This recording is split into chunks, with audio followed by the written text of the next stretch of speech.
دولت عرب الشعبي ومسلمان ويدفع الشعبي أو يك إنساني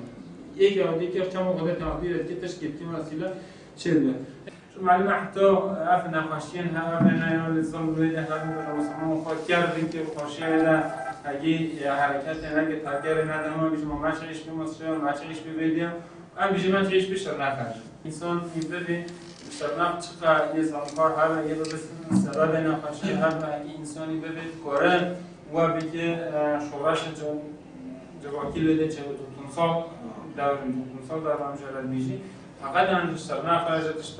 لازمه و ببید ایشالله بده از بیشتر سیاسی ورق و از بیشتر سیویل ورق کن به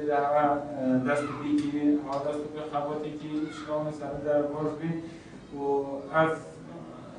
قد بجاتون رو فیشو داد از شادهش اون سعکتین شهر بازی شلون کو باش اشتباه شد نمی‌کنی و دارش آواز مشروع شد ولی داخلش مشروع شد و دمون قازن جلکن ولو بده ولو الان قراره ایدی چه خلاتی بگه کس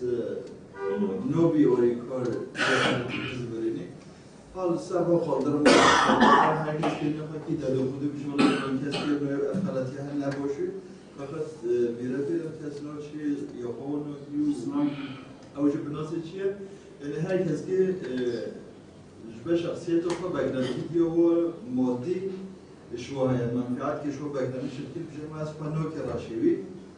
برای مولی درباز ببه و تا فکر دنمالی درباز ببه این دیده خوصی